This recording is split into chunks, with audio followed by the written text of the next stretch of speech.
I've already started with this chicken. This is a 5-pound chicken, and I went ahead and I washed this, or rinsed it off, and I patted it dry with paper towels, both inside and out. And now I'm going to start working on the vegetables. I've got a 9x13 glass baking dish here, and I've just gone ahead and cut up some russet potatoes into chunks like this, lined the bottom. I'd prefer to use red potatoes, although I don't have any right now, so I'm using what I have. And these are starting to sprout, so might as well use them. Then I've got 1 pound of carrots that I have peeled and chopped up. Just want to put your carrots, spread your carrots over the potatoes. Then I also have an onion that I've peeled and I've quartered. I'm just going to spread this around. And you don't have to break up each individual slice. Chunks is fine. And now I'm going to put my chicken right on top there, like that. I'm going to turn this around.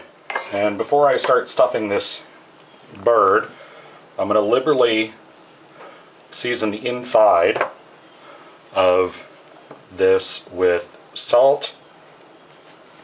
And I'm also going to take some black pepper, put this inside, like so. I'm also going to take some garlic, prepared minced garlic. I'm going to put that inside, and I'm just going to rub this in the cavity, like that. Then I'm going to take my celery. I've got 3 stalks of celery here that I've rinsed off and just cut in half. I'm going to shove this, all of these, inside the cavity, like that.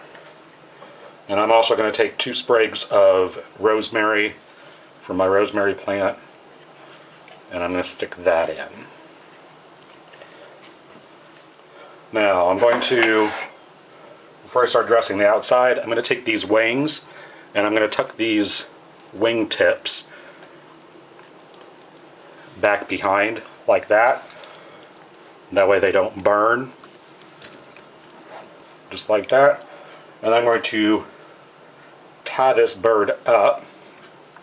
I've just got some cotton twine string stuff here. Let's get the other end.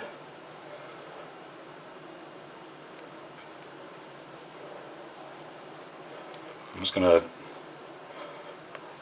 loop it around this leg, loop it around this one. I'm going to pull this tight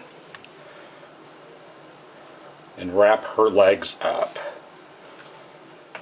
Now I've got a half a stick of butter here that is softened, and to this, let me move Miss Birdie out of the way. To this I'm going to add maybe a teaspoon of dried thyme, and not that much, maybe half a teaspoon of poultry seasoning. I'm just going to mix this together, just like that. And I'm going to take this mixture and I'm going to liberally spread it over the top of Miss Birdie here. I'm going to be sure and get down on the sides and kind of underneath her. Just like that. I'm going to take some more salt and liberally salt her. Like so. Throw some salt on the vegetables around. Not too much, but enough. Maybe a teaspoon. I'm also going to add some more black pepper over top. Now I'm going to take our bird here and I'm going to put her in a 475-degree oven that I have preheated, and I'm going to cook her for about 15 minutes at 475 and then turn the oven down to 400 and cook her for another probably 45 minutes or so, but I will let you know how long after she is done. So I just pulled this out of the oven and I'm checking the temperature right here between the leg and the breast, which is the thickest part, and it's right at about 150 degrees, which is where I think my chicken is safe. If you want to cook it all the way to 160, you most certainly can. But that took a total of 1 hour, 15 minutes at 475, and 45 minutes at 400. And I'm just going to take some foil. I'm going to tent the top of this. And once it's covered like this, we're just going to let this sit for about 20 minutes. And I forgot to mention also when I was doing the thermometer test, if you don't have a meat thermometer, just cut into between the leg and the breast and make sure that the juices run clear. And if they do, then you're all set to go. And after 20 minutes, this is what you have. A wonderful and delicious roasted chicken with roasted root vegetables. Hope you guys enjoy, and thanks for watching.